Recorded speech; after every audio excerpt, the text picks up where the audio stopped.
This is William Patterson University Television. Welcome back to the desk. As we are approaching the NBA All-Star break, we have an all-star crew of selections here on our own set, leading it off with Nijee, Bijan, Phritz, and Andrew. You know, Phritz, I'll start off with you.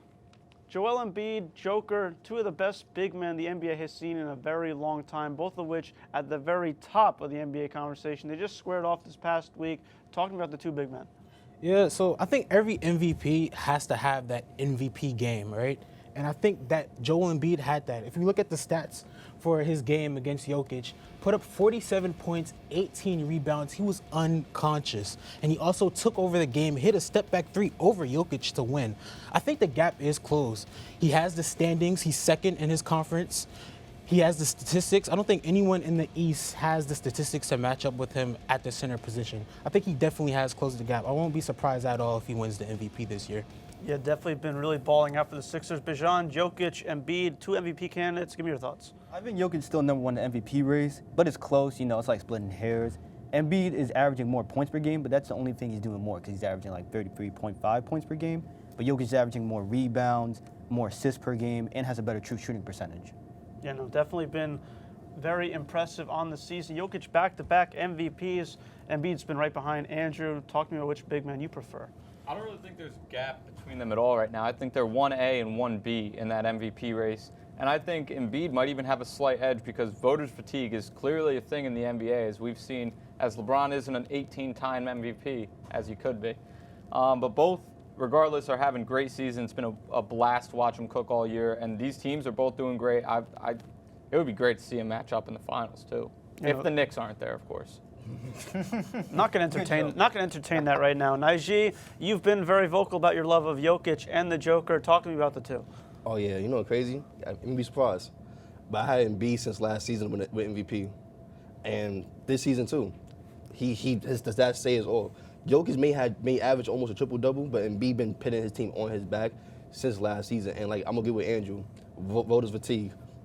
I've been saying this all season. They're not gonna give it to Jokic because voters fatigue. Well, it wasn't really a factor last season. I thought Embiid would win last season. He would have gotten my vote. Jokic is obviously very impressive, so versatile at the center position. But Nijee, something that I'm fatigued with, certainly, and the NBA is a lot as well, the bad officiating. The league, it's kind of become a problem. We've seen LeBron and the Lakers get the short end of the stick recently. So talk to me about your thoughts on the officiating in the league. This whole season been bad. Like if we go back to our Lakers game and watch the highlight call, like right now, nice 4K came from LeBron James and did his shirt on the back. But it's the last play of the game. LeBron drive, you see four defenders right there, and then you see the hit, even on live stream, you see the hit from Jason Tatum's. And then watch the game replay back, you can clearly see the foul. The ref is right there behind LeBron in the camera shot. So it's a missed call. And watch again, there's another view of it. You see Jason Tatum's hand all on LeBron. He caused the miss. So I'll be like LeBron too. I'll be mad.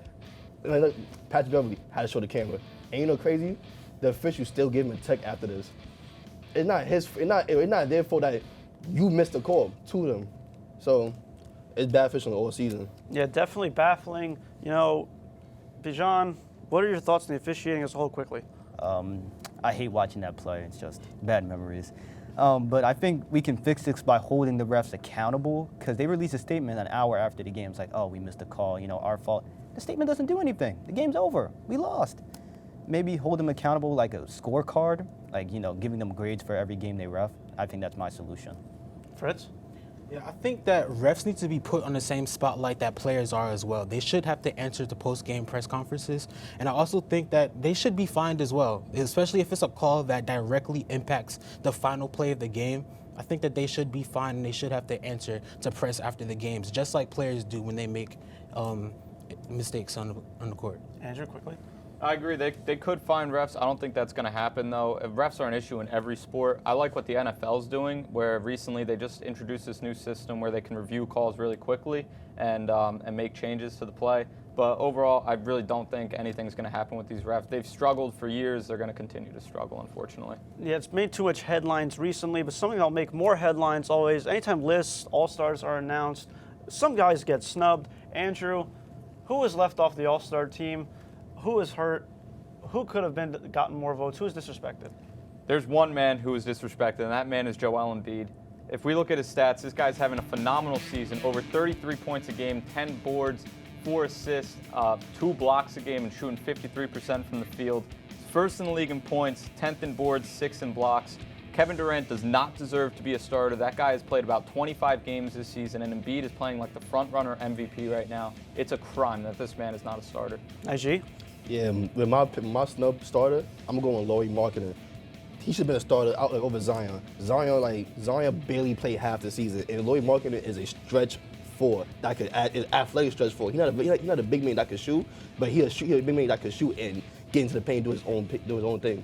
So I feel like he should have been a starter. Yeah, definitely up for consideration for most improved player. Fritz, who do you think got snubbed? Definitely Ja Morant. I mean, second in the West, the best point guard on their team, averaging 27 points per game, good rebounds, good assists.